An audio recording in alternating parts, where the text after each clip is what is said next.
আসসালামু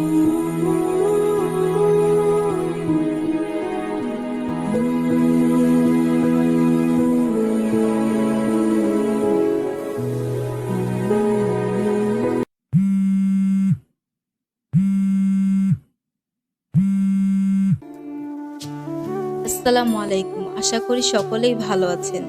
আজকে আমি আপনাদের জন্য খুব সুন্দর একটা গল্প নিয়ে আসলাম। তাই অনুরোধ রইল পুরোটা দেখার জন্য। আর যারা যারা আমাদের চ্যানেলটিকে এখনো সাবস্ক্রাইব করেননি, প্লিজ আমাদের চ্যানেলটিকে সাবস্ক্রাইব করে আমাদের পাশেই থাকবেন। আর গল্পটি ভালো লাগলে অবশ্যই একটা লাইক করবেন। কানের সামনে অ্যালার্মটা নিষ্ঠুরভাবে বেজে চলেছে। পৃথিবীর সবচেয়ে বিরক্তকর শব্দ হলো এই অ্যালার্মের শব্দ। অ্যালার্মের শব্দ কোনোভাবে বন্ধ করা গেলেও মায়ের বকুনির শব্দ বন্ধ করার কোনো রাস্তা নেই। প্রতিদিন ঘুম ভাঙার পরেও আরও ২০ মিনিট ঘাপটি মেরে বিছানায় শুয়ে থাকি। মায়ের টেনে তোলা পর্যন্ত অপেক্ষা করি। এই সময়ে আমি আলসেমির চরম পর্যায়ে থাকি, যদিও সায়েন্স এটাকে নিষিদ্ধ ঘোষণা করেছে। এভাবে ঘুম ভাঙার পরেও শুয়ে থাকা নাকি মস্তিষ্কে খারাপ প্রভাব ফেলে। আচ্ছা, এখন থাক এই সায়েন্সের কথা। মা এসে সুনামির মতো আমাকে টেনে তুলল। আমি হেঁটে হেঁটে দাঁত ব্রাশ করছিলাম, তখনই সামনে এসে দাঁড়ালো শিশির ভাইয়া। উনি মৃদু কেশে বললেন, ভোর, এখনো তুই বাচ্চাদের মতো হেঁটে হেঁটে দাঁত ব্রাশ করিস? যা, দ্রুত রেডি হয়ে আয়, পরীক্ষায় লেট হয়ে যাবে। আমি এক দৌড়ে ওয়াশরুমের দিকে চলে গেলাম। শিশির ভাইয়ের সামনে আমি ব্রাশ করতে করতে চলে গেলাম। কে জানতো যে এই সময় উনি এখানে আসবে? জানলে জীবনেও তার সামনে এই অবস্থায় যেতাম না। আমি ফ্রেশ হয়ে নাস্তা খেতে বসলাম। আমার বরাবরই বসেছে শিশির ভাইয়া। ওনার খাওয়া দেখে আমার খাওয়াও উঠে গেল। আমি এক দৃষ্টিতে তার খাওয়াই দেখে চলছি। অবশেষে শিশির ভাই বললেন, কিরে, খাওয়া বাদ দিয়ে হা করে তাকিয়ে আছিস যে? আজকে কি পরীক্ষা দেওয়ার ইচ্ছে নাই নাকি? ব্যাস, আমার জন্য শিশির ভাইয়ের এতটুকু কথাই যথেষ্ট। আমি কোনোরকম খাবার খেতে শুরু করলাম। এরপর আমার খেতে খেতে কাশি উঠে গেল। মা বললেন, আস্তে খা, ধীরে খা, না হলে গলায় খাবার আটকে যাবে। নাস্তা করার পর মা বললেন, দ্রুত তৈরি হয়ে নে, আজকে শিশির তোকে পরীক্ষার হলে দিয়ে আসবে। শিশির ভাই আমাকে আজকে নিয়ে যাবে শুনে আমার বেহাল অবস্থা। তাহলে তো আজকে আমাকে একটু সুন্দর করে সেজে যেতে হবে। আমি ৫ মিনিটের মধ্যে যতটুকু সম্ভব একটু সাজুগুজু করলাম। সবসময় তো শুধু এলোমেলো ভাবেই থাকি। সাজ বলতে চোখে কাজল আর চুলগুলোকে ভালোভাবে আঁচড়ে নিয়েছি। শিশির ভাই সম্পর্কে আমার একমাত্র ফুফাতো ভাই। ছোটবেলা থেকে একসাথে বড় হয়েছে। বাকি কাজিনদের মাঝে যেমন সম্পর্ক থাকে, আমাদের মধ্যেও ঠিক তেমন সম্পর্ক ছিল। কিন্তু শিশির ভাইয়ের প্রতি আমার বিশেষ ভালো লাগা টের পেয়েছিলাম ঘোর লাগানো এক সন্ধ্যায়। চারদিকে ঝিরঝিরে বাতাস বইছিল। হঠাৎ সন্ধ্যায় শুরু হলো তুমুল বৃষ্টি। শিশির ভাই আধ ভেজা হয়ে আমাদের বাসায় আসলেন। সেই সময় ওনাকে দেখে অবাক হয়েছিলাম। জিজ্ঞেস করতেই বললেন, কোনো এক কাজে নাকি এদিকটা এসেছিল। পথে হঠাৎ বৃষ্টি নামায় আমাদের বাসায় তার আগমন ঘটেছে। আমাকে বললেন, ভোর, মাথাটা বড্ড ব্যথা করছে। বৃষ্টির পানি মাথায় ভার হয়ে আছে, মাথাটা একটু টিপে দিত। ওনার সিল্কি চুলে হাত বুলিয়ে দিলাম। উনি বললেন, বাহ, তুই তো বেশ ভালোই মাথা টিপতে পারিস। আগে জানলে তোকে দিয়ে সবসময় মাথা টিপাতাম। আমার কি হলো জানি না, শিশির ভাইয়ের প্রতি ধীরে ধীরে ভালো লাগাটা বাড়তেই লাগলো। এটা ভালো লাগা নাকি ভালোবাসা জানি না। কিশোর বয়সে বাড়তি আবেগ তা আমার জানা নেই। তবে এতটুকু জানি আমি ভোর আর সে শিশির, দুটি শব্দ মিলে ভোরের শিশির। সেই দিন থেকে একটা কথাই মনে মনে ভাবতাম, সে শুধুই ভোরের শিশির। একবার শিশির ভাই আমার হাতে রেশমি চুড়ি দেখে বলেছিল, ভোর, তোকে তো রেশমি চুড়িতে দারুণ মানায়। ব্যাস, আমাকে আর পাইকে শিশির ভাই আমার প্রশংসা করেছে, বাবা, ভাবা যায়। এরপর যে কত রং বেরঙে কাচের রেশমি চুড়ি পরে শিশির ভাইয়ের সামনে ঘুরে বেরিয়েছি তার হিসেব নেই। চোখে কাজল করে বারবার আয়নায় নিজেকে দেখেছি। এই বুঝি কাজল ছড়িয়ে গেল। শুনেছি কাজল পরলে নাকি মেয়েদের সুন্দর লাগে। আমার চোখে অ্যালার্জি প্রবলেম, কাজল দিলে চোখ ফুলে যায়। তবুও শিশির ভাইয়ের একটু প্রশংসার লোভে কাজল পরে গেছি। আমি জানি না যে সে কতটুকু সুন্দর, তবে আমার কাছে পৃথিবীর সবচেয়ে সুন্দর ছেলে সে। আমরা যাকে মন থেকে চাই বা মন থেকে ভালোবাসি, তারা দেখতে যেমনই হোক, আমাদের চোখে তারা সবচেয়ে বেশি সুন্দর। যেমনটা শিশির ভাই আমার চোখে। আমি আর শিশির ভাই ডান পাশে হাঁটছি। সে আমাকে একটার পর একটা উপদেশ দিয়েই চলেছে। পরীক্ষায় কি করব না করব এসব। মনে হচ্ছে আমি কোনো ছোট বাচ্চা। উনি কি জানেন আমি ওনার উপর মিনিটে হাজারো বার ক্রাশ খাই? ওনার কথা, হাসি, শাসন সবকিছুই আমাকে পাগল করে দেয়। আমি এসব কিছু ভাবতে ভাবতে মৃদু হেসে দিলাম। উনি বললেন, কিরে তোর আবার কি হলো, একা একা হাসছিস কেন? আমি বললাম, কই কিছু না তো, এমনি। শিশির ভাই বললেন, পথে যেগুলো বললাম মনে আছে তো, নাকি গিলে খেয়ে ফেলেছিস? আমি বললাম, না মনে আছে। মনে মনে বললাম, তোমার কথা মনে না রেখে কোনো উপায় আছে আমার? এভাবেই কথা বলতে বলতে কলেজের সামনে পৌঁছে গেলাম। কলেজের গেটে ঢোকার সময় বললেন, সাবধানে যাস আর ভালোভাবে পরীক্ষা দিস। আমি মাথা নেড়ে বললাম, হুম। ইদানিং ভার্সিটি অ্যাডমিশন টেস্টের জন্য প্রচুর পড়াশোনা করছি। রাত জেগে পড়াশোনা করছি। মা আমাকে হাজার বকেও রাতের ঘুম বাদ দিয়ে পড়াশোনা চালাতে পারছে না। আপনারা হয়তো ভাবছেন আমি পড়াশোনার প্রতি খুব সিরিয়াস, কিন্তু আসলে তা একেবারেই নয়। আমার এত পড়াশোনা করার কারণ হলো শিশির ভাই। অনেক ভালো একজন স্টুডেন্ট শিশির ভাই। তার উপর বিদেশে ভার্সিটিতে চান্স পেয়েও রিজেক্ট করেছে, কারণ বাবা মায়ের একমাত্র ছেলে সে, তাদের ছাড়া এত দূরে থাকতে পারবে না। বর্তমানে সে এখন ঢাকা বিশ্ববিদ্যালয়ের স্টুডেন্ট। আমারও এখন যে কারণেই হোক ভালো একটা ভার্সিটিতে চান্স নিতেই হবে। আমাকেও তার যোগ্য হতে হবে, তাহলেই না আমি তার পাশে দাঁড়াতে পারবো। সময়গুলো বেশ ভালোভাবেই চলছিল। এর মাঝে সে একদিন মিষ্টি নিয়ে এলো, বলল তার চাকরি হয়েছে। চাকরিটাও বেশ ভালো।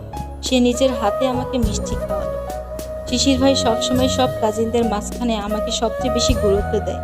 এই আলাদা গুরুত্বটুকুই পেতেই আমার ভীষণ ভালো লাগে। এতক্ষণ যা যা বললাম সব মনে রাখার মতো, কিন্তু এখন যেগুলো বলবো সেগুলো বিষ কাটা। যত দূর ভোলা যায় ততই মঙ্গল। আমি চেয়ারে বসে পড়ছিলাম, সে সময় ফুপি আসলো। আমি ফুপিকে গিয়ে সালাম দিলাম। ফুপি বলল, আরে ভোর, এইদিকে আয়, তোকেই তো খুঁজছিলাম। আমি বললাম, আমাকে কেন, কিছু হয়েছে? ফুপি হেসে বললেন, আরে হয়েছে হয়েছে মানে সামনেই তোর শিশির ভাইয়ের বিয়ে। তো ভাইয়ের বিয়ে উপলক্ষে তোর হাত পা গুটিয়ে বসে থাকলে চলবে? কাজ আছে না? তুই বরং এখান থেকে লিস্ট করে নে যে ভাইয়ের বিয়ের উপলক্ষে কি কি শপিং করবি। আমার একদম কিং কর্তব্য বিমূঢ় অবস্থা।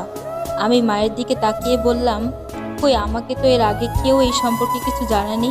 ফুপি তখন বলল, আরে আমি মানা করেছি তোর মাকে বলতে, ভেবেছিলাম আমি নিজে তোকে সারপ্রাইজ দিব। আমি মনে মনে বললাম, সত্যি ফুপি, তুমি দারুণ সারপ্রাইজ দিলে আজ, যা এর আগে কেউ কখনো আমাকে দেয়নি। তারপর ফুপি আমার দিকে বিয়ের কার্ডটা বাড়িয়ে দিল দেখার জন্য। আমি হাত বাড়িয়ে দিয়ে কার্ডটা নিলাম। মা বললেন, আপা শিশিরের বিয়েটা নিয়ে একটু বেশি তাড়াহুড়ো করে ফেলছেন না তো? সবে মাত্র তো চাকরিটা পেল, আরো কমপক্ষে 6টা মাস যেত, তারপর না হয় বিয়ের কথা ভাবতেন। ফুপি বললেন, আরে আমরা তো এখন ওর বিয়ে দিতেই চাই না। জিনিয়াদের বাড়ি থেকে বিয়ের জন্য প্রেশার দিচ্ছে। ওরা আরো আগে বিয়ে পড়ানোর কথা বলছিল, আমরাই আরো এই ব্যাপারে লেট করেছি। শিশির বলেছিল আগে একটা ভালো জব পেয়ে তারপর বিয়ের কথা ভাববে। তো এখন যখন জব পেয়েই গেছে, তখন এখন আর দেরি করার লাভ নেই। আমি বললাম, বিয়ে কি আগে থেকে ঠিক হয়েছিল ফুপি? এর উত্তরে ফুপি বললেন, হ্যাঁ রে, শিশিরের সাথে জিনিয়ার তো 4 বছর ধরে সম্পর্ক। ওরা দুইজন একই ভার্সিটিতে একই ইয়ারে পড়াশোনা করেছে। এই যে এবার তো একই সাথে পাশ করে বের হলো। আমি দুর্বল কণ্ঠে বললাম, ও আচ্ছা। ফুপি বলল, আরে বিয়ের কার্ডটা হাতে নিয়ে দাঁড়িয়ে আছিস কেন, খুলে দেখ। আর শোন, তোরা সব ভাই বোনেরা মিলে কিন্তু একসাথে শপিং করবি, মজা করবি। তোদের কাজিনদের মধ্যে তোকেই তো সবচেয়ে বেশি স্নেহ করে শিশির, তাই তোর দায়িত্ব কিন্তু বেশি। আমি বাবা একদম সামলাতে পারবো না, তোকেও এবার কাজে লেগে যেতে হবে। শেষের কথাগুলো আমার কান পর্যন্ত পৌঁছালো না। আমি ঝাপসা চোখে বিয়ের কার্ডের দিকে তাকিয়ে রইলাম। তারপর সেখান থেকে আমার রুমে চলে এলাম। আমি আর এক মুহূর্ত সেখানে থাকতে পারছিলাম না। আসার সময় শুনতে পেলাম ফুপি মাকে বলছে, মেয়ে নাকি দেখতে খুব সুন্দরী। আমি আমার রুমে এসে কান্নায় ভেঙে পড়লাম। ইচ্ছে করছে চিৎকার করে কাঁদতে, কিন্তু আমার সেই উপায়ও নেই। এতগুলো বছর, এতগুলো দিন ধরে দেখে আসা স্বপ্ন এক নিমিষেই শেষ। কই শিশির ভাইয়ের মুখে তো আগে কোনোদিন জিনিয়া নামটা শুনিনি। এখন নিজেকে ধিক্কার দিতে ইচ্ছে করছে। কি বোকা আমি, এতদিন ধরে শুধু একতরফা ভালোবেসে গেলাম, অথচ একবারের জন্য জানার চেষ্টা করলাম না যে শিশির ভাইয়েরও পছন্দের কেউ থাকতে পারে। আমি শিশির ভাইয়ের বিয়ে ঠিক হয়েছে এটা শুনে যতটা আঘাত পেয়েছি, তার চেয়ে কোটি গুণ বেশি আঘাত পেয়েছি এটা শুনে যে শিশির ভাই অনেক আগে থেকেই একজনকে পছন্দ করে। বাহিরে প্রচণ্ড ঝড় হচ্ছে, কিন্তু আজ আমার মনের মধ্যে যে ঝড় বয়ে যাচ্ছে তার চেয়ে হয়তো এই ঝড় বেশি কিছুই নয়। আমার মনে পড়ল এমনই এক ঝড়ের সন্ধ্যায় শিশির ভাইয়ের প্রতি ভালো লাগাটা টের পেয়েছিলাম আমি। আজ যেমন ফুপি ঝড়ের জন্য আমাদের বাসায় আটকা পড়েছে, বাসায় ফিরতে পারছে না, কিন্তু সেই দিন সন্ধ্যায় আর আজকের সন্ধ্যার মধ্যে বিস্তর ফারাক।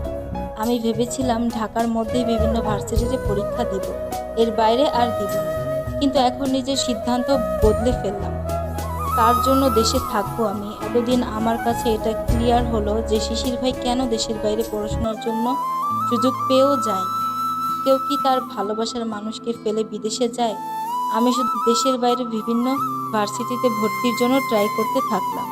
নামাজ পড়ে আল্লাহর কাছে একটাই জিনিস চাইতাম, যে করেই হোক আমি যেন দেশের বাইরে যেতে পারি।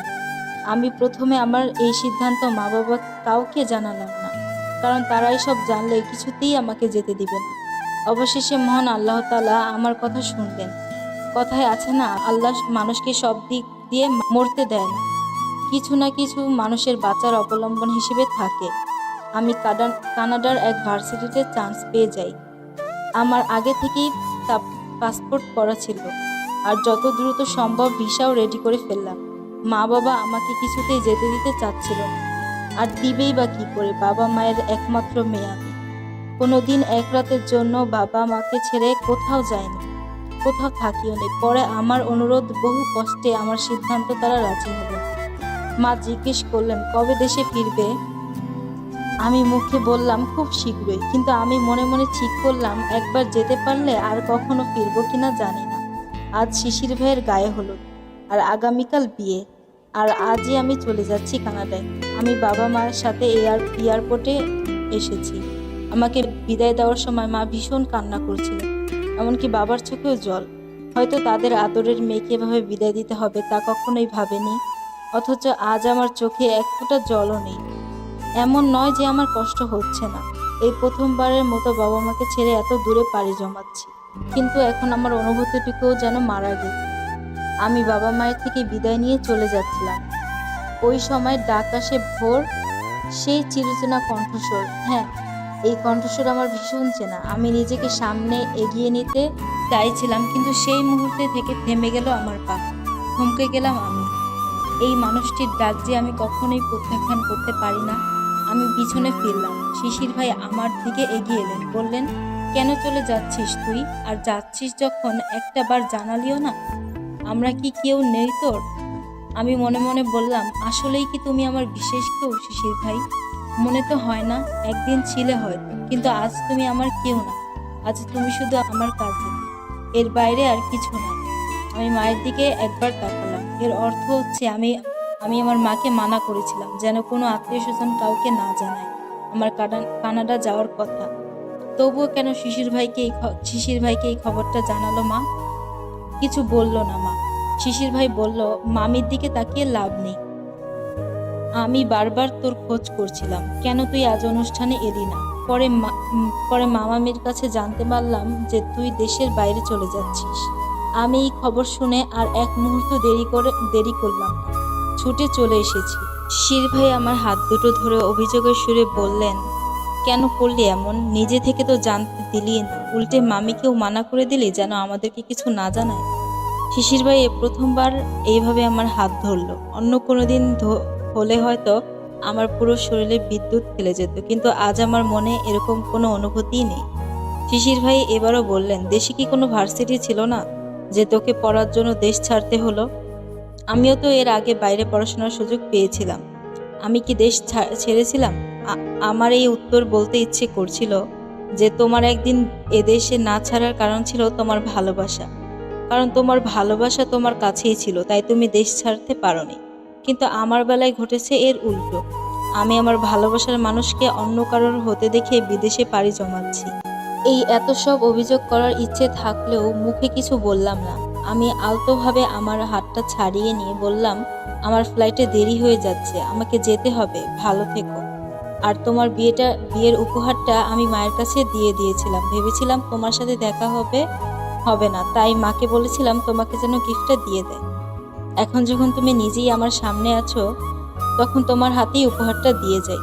আমি মায়ের থেকে গিফট বক্সটা নিয়ে শিশির ভাইকে দিলাম। বললাম, বক্সটা খুলে দেখো। শিশির ভাই বক্সটা খুললেন আর অবাক দৃষ্টিতে তাকিয়ে বললেন, এটাই তো সেই ঘড়ি, কত খুঁজেছি এই ঘড়ি, কিন্তু কোথাও পাইনি। দেখলাম শিশির ভাইয়ের চোখে মুখে খুশির উপচে পড়ছে। আমার খুব ভালো লাগছে মানুষটার খুশির কারণ হতে পেরে। হ্যাঁ, এই ঘড়িটি আমি আজকের দিনটার জন্যই রেখে দিয়েছিলাম। ভেবেছিলাম আজকের দিনটায় নিজের হাতে শিশির ভাইকে ঘড়িটি উপহার হিসেবে তুলে দিব ভেবেছিলাম। আজকে উপহার তুলে দিলাম ঠিকই, কিন্তু সময় আর পরিস্থিতি দুটোই আজ ভিন্ন। ফুপা অর্থাৎ শিশির ভাইয়ের বাবা এই ঘড়িটা শিশির ভাইকে দিয়েছিলেন। এরপর ফুপা মারা যাওয়ার পর এই ঘড়িটি ছিল ফুপার শিশির ভাইকে দেওয়া শেষ স্মৃতি। তাই এই ঘড়িটিকে ভীষণ যত্নে রাখতেন শিশির ভাই। একবার আমাদের বাসায় এসে শিশির ভাই ভুল করে ঘড়িটি ফেলে যায়। পরে অনেক খুঁজেও ঘড়িটি খুঁজে পায়নি। আমি একদিন ঘর গোছাতে গিয়ে ঘড়িটা খুঁজে পেয়েছিলাম। সেই দিন ঠিক করে রেখেছিলাম এই স্পেশাল উপহারটা স্পেশাল একটা দিনেই গিফট করব। এরপর আমি যাওয়ার জন্য পা বাড়াতেই একটা মিষ্টি কণ্ঠস্বর আমায় থামিয়ে দিল। সে বলল, আপু, আপনার সাথে পরিচয় হওয়ার খুব ইচ্ছে ছিল।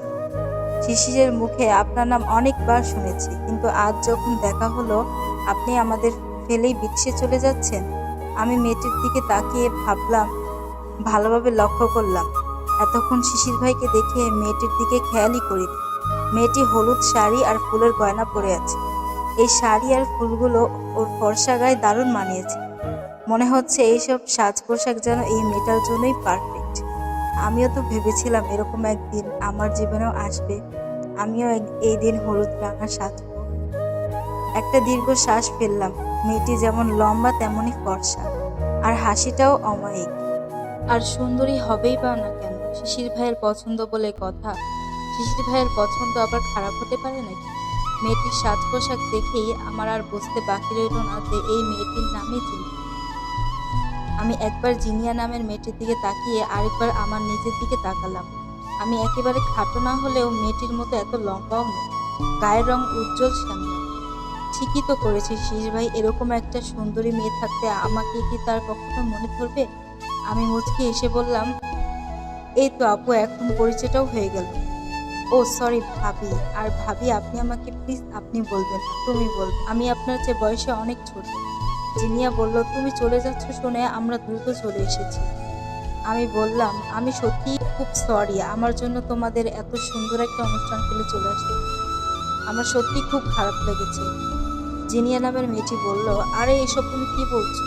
ওই সব তো পরেও হবে, তুমি প্লিজ এভাবে বলো না। শিশির ভাই বললেন, তুই বেশি বড় হয়ে গেছিস তাই না ভোর? তোকে অনুষ্ঠান নিয়ে এত ভাবতে হবে না। আমাদের যেটা ঠিক মনে হয়েছে আমরা সেটাই করেছি। দেখলাম শিশির ভাইয়ের চোখ জোড়া অশ্রুসিক্ত। আমার জন্য শিশির ভাইয়ের চোখে জল ভাবা যায়। আজ আমার নিজেকে অনেক সৌভাগ্যবান মনে হচ্ছে। আমি বললাম, আচ্ছা ঠিক আছে, আজ তাহলে আসি, কি আমার? সবাই আমার দিকে আজ বিস্ময় দিকে তাকিয়ে আছে। হয়তো আগের আমি আজকের আমি তারা মিলাতে পারছে না কোনোভাবেই। এমনকি মিলাতে পারছি না আমি। আজ নিজেকে নিজের কাছে অপরিচিত লাগছে। কানাডার উদ্দেশ্যে প্লেনটা এয়ারপোর্ট থেকে ফ্লাই করলো। আস্তে আস্তে নিজের দেশটি চোখের সামনে থেকে গায়েব হতে লাগলো। আজ ছেড়ে যাচ্ছি নিজের চিরচেনা শহর, নিজের আপনজন, নিজের জন্মভূমি। বিমানের জানালা দিয়ে শেষবারের মতো শহরটাকে দেখে নিচ্ছি। কে জানে আজকের পর আর এই শহরে পা রাখা হবে কিনা। আপনারা হয়তো ভাবছেন আমি পালিয়ে যাচ্ছি। আমি এর উত্তরে বলবো, হ্যাঁ, আজ আমি সত্যি পালিয়ে যাচ্ছি। তার কারণ নিজের ভালোবাসার মানুষকে অন্যের হাত ধরে দেখার সামর্থ্য আমার নেই। হঠাৎই বুকের ভিতর ভীষণ চাপ চাপ অনুভব করলাম। সত্যি বলতে বুকের মাঝখানটায় ভীষণ কষ্ট হচ্ছে, ভীষণ ব্যথা করছে। আমি হঠাৎই হাউমাউ করে কান্না করতে শুরু করলাম। আমি কেন এভাবে কাঁদছি জানি না। বাবা মাকে ছেড়ে যাওয়ার জন্য নাকি শিশির ভাইয়ের জন্য তা বলতে পারবো না। আমি শুধু একটা জিনিসই জানি, সেটা হচ্ছে আমার খুব কান্না পাচ্ছে, আজ খুব বেশি কান্না পাচ্ছে। বুঝতে পারলাম আজ থেকে শুরু হলো আমার কষ্টের কান্না। এতদিন কেঁদেছি অভিমানের কান্না। ছোটবেলা থেকেই বাবা মায়ের ভীষণ আদরের ছিলাম। যাওয়ার আগেই সবকিছু হাতের কাছে পেয়ে দিতাম। ট্রেনের সব যাত্রীরা আর বিমানওয়ালারা আমার দিকে অদ্ভুতভাবে তাকিয়ে আছে। অবশ্য এত বড় একজন মেয়েকে এভাবে জোরে জোরে কাঁদতে দেখে অবাক হওয়ারই কথা। আমাকে অনেকে জিজ্ঞেস করেছে কি হয়েছে আমার, কিন্তু কান্নার চোটে আমি কোনো কথাই বলতে পারছিলাম না। যে যা ভাবে ভাবুক, তাতে আমার কিচ্ছু যায় আসে না। এই এতগুলো দিন আমি ধরা পড়ে যাওয়ার ভয়ে ভালো করে কাঁদতেও পারিনি। আজকে আমার আশেপাশে কোনো চেনা মানুষ নেই। আজকে আমার বুকের পাথরটা নেমে যায়। 2 বছর পর, দেখতে দেখতে 2টো বছর চলে গেল। আমি এখন পড়াশোনা আর কাজকর্ম নিয়ে ব্যস্ত সময় কাটাচ্ছি। নতুন দেশ, নতুন শহর, নতুন সব মানুষজন, সবকিছুর সাথে অ্যাডজাস্ট করতে প্রথম প্রথম অনেক সমস্যা হয়েছে। এখন সবকিছুর সাথে অনেকটাই মানিয়ে নিয়েছি। আসলে মানুষ অভ্যাসের দাস। যে আমি কিনা কোনো কাজ করতে পারতাম না, সেই আমি আজ রান্না করে পড়ালেখাও সামলাচ্ছি। এখানে তো আর কাজের লোক নেই, তাই নিজের কাজ নিজেকেই করতে হয়। আমি আবার পড়ালেখাটাও খুব ভালো করে করেছি, তবে এইবারের পড়াশোনার কারণটা শিশির ভাই না। এর কারণটা হচ্ছে আমি ভালোভাবে পড়ালেখা করে এখানে একটা জব নিব, আর এখানেই সেটেল হব। বাবা মাকে সময় সুযোগ মতো এখানেই নিয়ে আসবো। কারণ অনেক ভেবে দেখলাম নিজের জন্য এই দুজন মানুষকে কষ্ট দেওয়া আমার উচিত হবে না। আসলে আমরা যখন কষ্টে থাকি তখন আমরা কেবল নিজের কষ্টটাকেই দেখতে পাই, কিন্তু আমাদেরকে ঘিরে যারা রয়েছে তাদের কষ্টটা ফিল করতে চাই না। মানুষ যখন ডিপ্রেশনে থাকে তখন মানুষ আত্মহত্যার পথ বেছে নেয়, যেটা কোনোভাবেই ঠিক নয়। এভাবে না পাওয়া যায় দুনিয়া, আর না পাওয়া যায় আখেরাত। আমার যখন অনেক বেশি মন খারাপ হয় তখন আমি নামাজ পড়ি, কোরআন শরীফ পড়ি, আর আল্লাহকে ডাকি। তিনি আমার সমস্ত মন খারাপ দূর করে দেন। আর সঙ্গী হিসেবে আমার ডায়েরি তো আছেই। আমি আল্লাহর কাছে একটা জিনিসই চাই, শিশির ভাই পৃথিবীর যেই প্রান্তেই থাকুক যেন ভালো থাকে। এখানে কয়েকদিন যাবৎ বেশ ঝড় বৃষ্টি হচ্ছে, তাই এখন বাসা থেকে বের হওয়া প্রায় বন্ধ। আমি বসে বসে নিজের অ্যাসাইনমেন্ট রেডি করছিলাম, তখনই মায়ের কল এলো। আমি সালাম দিয়ে বললাম, কেমন আছো আম্মু? মা বললেন, আমি ভালো আছি, তুই কেমন আছিস? আমি বললাম, আলহামদুলিল্লাহ ভালো আম্মু। মা বললেন, শোন, একটা খুশির খবর আছে। আমি বললাম, কি খুশির খবর? মা বললেন, তুই ফুপি হয়েছিস, জিনিয়ার মেয়ে হয়েছে। আমি যেন কিছুক্ষণের জন্য থমকে গেলাম। পুরনো ক্ষতটা আবার জেগে উঠল। আমি হেসে বললাম, আলহামদুলিল্লাহ, কখন হয়েছে? মা বলল, এই তো আজকে ভোরেই। আমি বললাম, বাহ, তাহলে তো খুব ভালোই। পিসির ভাইকে আমার হয়ে অভিনন্দন জানিয়ে দিও। মা বলল, তোরা ফুপু ভাতিজা দুজনেই এক সময়ই হয়েছিস, একদম ভোরে। আর মেয়েও তার মায়ের মতোই ফর্সা হয়েছে। আমি বললাম, ও আচ্ছা। মা আবারও বললেন, আচ্ছা এখন তাহলে রাখি, এখানে আবার অনেক কাজ আছে বুঝলি, পরে কথা বলবো, সাবধানে থাকিস। আমি এখানে এসে শিশির ভাইকে ফেসবুকে, মেসেঞ্জারে সব কিছু থেকে ব্লক করে দিয়েছিলাম, যাতে তার সাথে আর কোনো যোগাযোগ করতে না হয়। কিন্তু তার সাথে যোগাযোগ না রাখলেও তার খবর আমার কাছে ঠিকই পৌঁছে। বাইরের ঝড়ের গতি ক্রমাগত বেড়েই চলেছে। আমি বন্ধ জানালা খুলে দিতেই বাইরের দমকা বাতাসে সে মুহূর্তেই গোছানো ঘরটাকে এলোমেলো করে দিল। টেবিলের উপর কিছু জরুরি নোটস আর অ্যাসাইনমেন্ট ছিল, সেগুলো ঘরের আনাচে কানাচে ছড়িয়ে পড়ল। আমি আমি তাতে বাধা দিলাম না। কিছু কিছু আবার জানালা দিয়ে বাইরে চলে গেছে। টেবিলের উপরেই ডায়েরিটা খোলা অবস্থায় পড়েছিল। বাতাসে ডায়েরিটা পেজগুলোর আপনা আপনিই উল্টাচ্ছিল। তখনই ডায়েরির ভিতর থেকে একটা চিঠি এসে আমার মুখে এসে পড়ল। সেদিন রাতে এই ঘড়ির সাথে এই চিঠিটাও শিশির ভাইকে দিতে চেয়েছি। ঘড়িটা দেওয়া হলো ঠিকই, কিন্তু এই চিঠিটা আর শেষ পর্যন্ত দেওয়া হলো না। আমি চিঠিটা খুললাম। চিঠিতে খুব বেশি শব্দ লেখা নেই, শুধু লেখা আছে, ভালোবাসি প্রিয়, এটি শিশিরের ঘোর। ভেবেছিলাম এমনই এক ভোরের সকালে দুজন হাত ধরে পাশাপাশি হাঁটব, পায়ের নিচে ভেজা ঘাস আর উপরে খোলা আকাশ। থাক, সেসব কথা নাই বা বললাম, সেসব কথা না হয় জমা থাক ডায়েরির পাতায়। ছোটবেলা থেকেই আমার হাতের লেখা বেশ প্রশংসা হয়ে রয়েছে। আজ আমার এই লেখাগুলো যেন বিদ্রুপ করে বলছে, কিরে, খুব যত্ন করে ভালোবেসে লিখেছিলি তাই না? আজ দেখ তোর ভালোবাসার কূটনীতি। হঠাৎ অনুভব করলাম আমার চোখ জোড়া প্রচন্ড জ্বলছে। আমার এক ফোঁটা জল গড়িয়ে পড়ল ভালোবাসি লেখাটার উপরে। আমি চিঠিটির মধ্যে শিশির ভোর দুটোর শব্দের মাঝখান থেকে নিয়ে ছিঁড়ে ফেললাম। ছিঁড়ে টুকরো টুকরো করে জানলার বাইরে ছেড়ে দিলাম। আর প্রায় সাথে সাথেই কাগজগুলোর টুকরোগুলো হাওয়ায় মিলিয়ে গেল। আজকে আমার হৃদয়ের অবস্থা এই কাগজের টুকরোগুলোর মতো। প্রকৃতির এই প্রবল ঝড় হয়তো একসময় থেমে যাবে, কিন্তু আমার মনের ভিতরে ঝড় যা শুরু হয়েছিল আরো 2 বছর আগে, সেটা বেড়েই চলেছে ক্রমশ।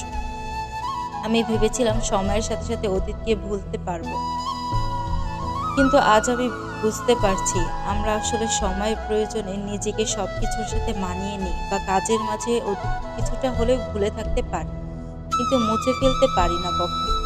আর শেষির ভাই তো আমার প্রথম ভালোবাসা, তাকে আমি কি করে ভুলবো? আসলে ওয়ান সাইড লাভগুলো এমনই হয়, সেখানে কোনো ভালোবাসা থাকে না, থাকে শুধু কষ্ট আর কষ্ট। আমি আমার ডায়েরিটা হাতে নিলাম, কমপক্ষে আমার ডায়েরিটিতে যোগ করার মতো নতুন কিছু শব্দমালা তো খুঁজে পেলাম।